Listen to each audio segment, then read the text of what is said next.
কি করলে আমাদের ভাগ্য সুপ্রসন্ন হবে, সৌভাগ্যের অধিকারী হব, কি করলে আমাদের ভাগ্যে ভালো কিছু আল্লাহ তাআলা নির্ধারণ করবেন। খুব গুরুত্বপূর্ণ প্রশ্ন না, যে আমাদের জীবনে সৌভাগ্যবান আমরা কিভাবে হব, কিভাবে আমরা সৌভাগ্যের অধিকারী হব, ভাগ্য সুপ্রসন্ন হবে কি করলে। আল্লাহ তাআলা তো আগে নির্ধারণ করে রেখেছেন, আমার এখন কিছু করার আছে কি।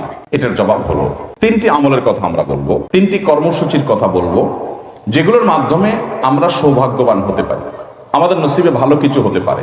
আরো অনেক আইটেম আছে, অনেকগুলো পয়েন্ট আছে, আমি শুধুমাত্র মৌলিকভাবে তিনটির কথা বলছি। সর্বপ্রথম কাজ হলো আল্লাহর প্রতি ঈমান আনতে হবে, আল্লাহর আনুগত্য করতে হবে, আল্লাহর দাসত্ব এটা আমাদেরকে করতে হবে, আল্লাহর আদেশ নিষেধগুলোকে মেনে চলতে হবে। আমার রব, আমার সৃষ্টিকর্তা, যার কাছে আমাকে ফিরে যেতে হবে। ইন্না লিল্লাহ, নিশ্চয় আমরা সবাই কার? আল্লাহ। ওয়া ইন্না ইলাইহি, এবং আমাদের সবাইকে যেতে হবে আবার কার কাছে? আল্লাহর কাছে আবার যেতে হবে, তার সামনে দাঁড়াতে হবে। সেজন্য আমার রবের নির্দেশের বাইরে আমি চলবো না, তার নিষেধাজ্ঞাকে আমি লঙ্ঘন করব না। এর মধ্যে আমার এই জীবনের প্রত্যেকটা ক্ষেত্রে আমার কল্যাণ নিহিত, আবার এর মাধ্যমে আমার অনন্ত অসীমকালের যে যাত্রা, তার কল্যাণও পরিপূর্ণভাবে নিহিত। বলে আমি এখন থেকে যদি শুরু করি, এখন থেকে আপনি তওবা করে শুরু করে দেন, যে আল্লাহ আজকে থেকে আমি তওবা করে নতুন হাল খাতা করলাম, জীবন শুরু করলাম, আগেরগুলোর জন্য মাপ চাইলাম। আপনার নসিবে আল্লাহ সুবহানাহু ওয়া তাআলা অবশ্যই অবশ্যই ভালো কিছু দিবেনই দিবেন।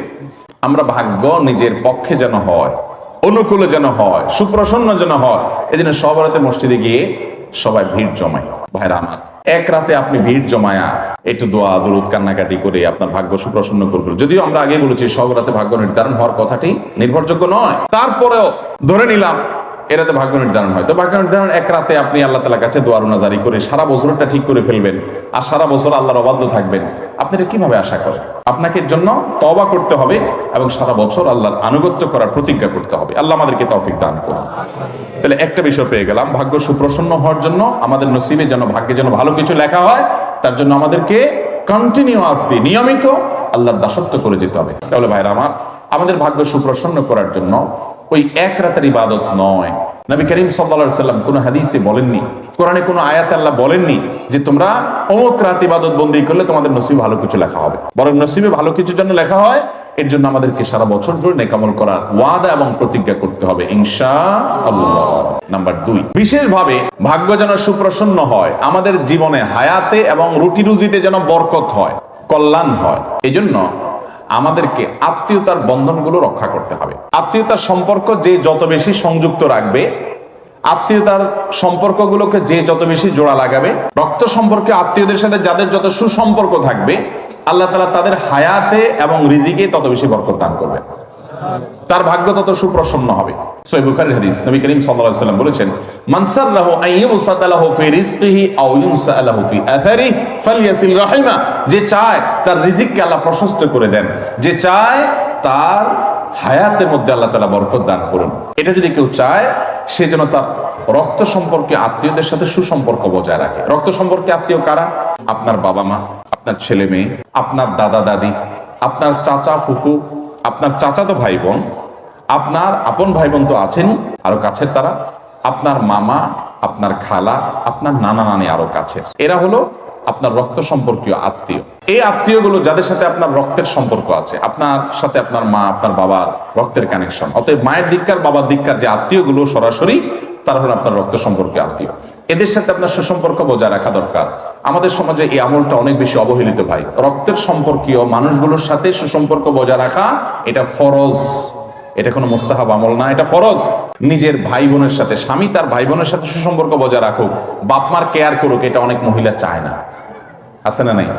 আবার অনেক পুরুষও আছে যে তার বউ, সে বাপের বাড়ির লোকদের সাথে যোগাযোগ রাখুক, আসা যাওয়া করুক, সুসম্পর্ক থাকুক, অনেক পুরুষ আছে সেটা চায় না, ডিস্টার্ব করে, আছে না নাই? এই উভয়ে কপাল পোড়া, দুর্ভাগা এবং অত্যন্ত নিজের পায়ে নিজে বড় ধরনের কুঠারাঘাত। নাম্বার 3 আর শেষ নম্বর আমল হলো দোয়া করা ভাই। দোয়া এত বড় অস্ত্র, আল্লাহু আকবার। ইমানদারের এর চেয়ে বড় কোনো অস্ত্র নাই ভাই, এর চেয়ে বড় কোনো অস্ত্র নাই মুসলমানের। সবচেয়ে বড় এই অস্ত্রটি সবচেয়ে বেশি অবহেলিত থাকে আমাদের। সবচেয়ে বড় দুর্ভাগ্য, আমাদের দেশে মুসলমানরা দোয়া করতে জানি না। আমরা দোয়ার দরকার হলে হুজুরের মুখের দিকে চায় থাকে। আরে ভাই, হুজুরদের কাছে দোয়া চান, কিন্তু নিজে দোয়া করতে শিখেন। আল্লাহ বলেছেন উদউনি আস্তাজিব লাকুম, তোমরা আমার কাছে দোয়া করো, আমি দোয়া কবুল করব। আহ, কি কপাল পোড়া, আমরা চাইতে জানি না। নবী করিম সাল্লাল্লাহু আলাইহি ওয়াসাল্লাম বলেছেন, পায়ের জুতার ফিতাটা ছিঁড়ে গেছে পথে চলতে গিয়ে তোমার, এটা ছোট বিষয়, ঠিক করে ফেলা যাবে। এটার জন্য তুমি আল্লাহর কাছে দোয়া চাও, এটার জন্য আল্লাহর কাছে দোয়া করো, সাহায্য চাও যে আল্লাহ এটা একটা বিপদ হোক ছোট, আপনি সাহায্য করেন। নবী করিম সাল্লাল্লাহু আলাইহি ওয়াসাল্লামের পুরো জীবন দোয়া দোয়া দোয়া দোয়া। ওলামা একরাম জানেন নবী করিম সাল্লাল্লাহু আলাইহি ওয়াসাল্লামের জীবনে কি পরিমাণ দোয়া তিনি পড়েছেন।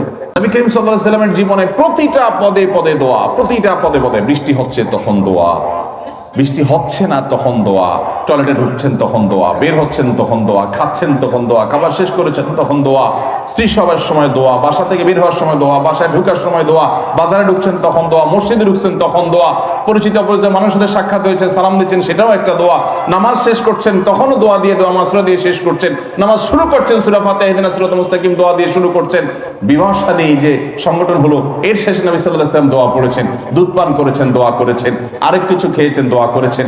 তার জীবনে দোয়া ছাড়া কিছু নেই, দোয়া এবং দোয়া।